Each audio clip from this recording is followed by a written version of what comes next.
Well, in class 9th chemistry, we have 4 chapters. First one, matter in our surroundings. Second one is matter around us pure, atoms and molecule, and last one, structure of atom. First of all, we discuss the chapter first, matter in our surrounding. तो इस chapter में हमको जो सबसे पहली चीज समझनी है that is what is matter. हम जानते हैं अपनी हमारी सराउंडिंग में वैरायटी ऑफ ऑब्जेक्ट प्रेजेंट है. अगर हम इन वैरायटी ऑफ ऑब्जेक्ट की बात करें तो ये आपस में एक दूसरे से डिफरेंट है. इनका जो डिफरेंस है may be in the basis of shape हो सकता है, साइज के बेसिस में डिफरेंट हो सकते हैं, कलर के बेसिस पे डिफरेंट हो सकते हैं, स्मेल के बेसिस पे भी डिफरेंट हो सकते हैं. तो आप बोल सकते हैं किसी भी बेसिस पे हमारे जो नेचर में जितने भी सब्सटेंस प्रेजेंट हैं वो डिफरेंट हो सकते हैं. लेकिन इन सब में एक चीज जो कॉमन है दैट इज हमारे जितने भी हमारे नेचर में जो भी चीज प्रेजेंट है ये सब मैटर की कैटेगरी में आती है. तो क्या चीज है जो इन्हें कॉमन बनाती है? तो हम डेफिनेशन की बात करते हैं मैटर की. Anything that occupies space and has mass is called matter. यहाँ पे हमने छोटा एग्जांपल लिया था शुगर एंड वाटर का. शुगर एंड वाटर एक दूसरे से क्वाइट डिफरेंट है. शुगर और वाटर एक दूसरे से नेचर में डिफरेंट है, टेस्ट में डिफरेंट है, शेप साइज सब में डिफरेंट है. लेकिन जो एक चीज कॉमन है वो ये है कि दोनों जो शुगर एंड वाटर है बोथ ऑक्यूपाइज स्पेस, दोनों स्पेस ऑक्यूपाई करते हैं और दोनों का कुछ डेफिनेट मास होता है. तो इस बेसिस पे हम बोल सकते हैं कि ये दोनों मैटर की कैटेगरी में आएंगे. अगर हम मैटर के एग्जाम्पल लें तो हमारे सराउंडिंग में कोई भी चीज प्रेजेंट है, pen, pencil, book, water, sugar, chair, table, कुछ भी चीज, यहां तक इवन एयर भी हमारी मैटर की कैटेगरी में आएगी. अब हम बात करते हैं ये एयर मैटर की कैटेगरी में कैसे आएगी. अगर हम एक नॉर्मल एग्जांपल लें, नॉर्मल एक बैलून का एग्जांपल लें.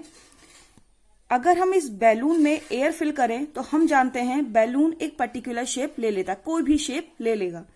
ये जो बैलून के शेप में जो वेरिएशन है, पहले से बैलून के अब शेप में जो भी वेरिएशन आएगा ये वेरिएशन किसके कारण है? इस एयर के कारण. क्यों? क्योंकि एयर ने इस बैलून में कुछ स्पेस ऑक्यूपाई किया है और हम जानते हैं कि कोई भी चीज जो स्पेस ऑक्यूपाई करेगी वो मैटर की कैटेगरी में आएगी. अब जो हमारा नेक्स्ट टॉपिक है वो है क्लासिफिकेशन ऑफ मैटर. मैटर का जो अगर हम क्लासिफिकेशन करेंगे तो यहाँ पे हमने दो क्लासिफिकेशन की बात करी है, physical classification and second one is chemical classification. Physical classification physical properties के बेसिस पे होता है, जैसे शेप के बेसिस पे, साइज के बेसिस पे, मतलब हमारा बाहर का आउटलुक क्या है उस बेसिस पे अगर हमारा क्लासिफिकेशन होगा उसे हम बोलेंगे फिजिकल क्लासिफिकेशन, या हम बोलेंगे फिजिकल प्रॉपर्टीज के बेसिस पे क्लासिफिकेशन. लेकिन अगर हमारा जो क्लासिफिकेशन है वो कंपोजिशन के बेसिस पे कि कोई चीज किस चीज से कंपोज, किस चीज से बन रही है, उसके बेसिस पे अगर हम क्लासिफिकेशन करें तो हम उसको बोलेंगे केमिकल क्लासिफिकेशन.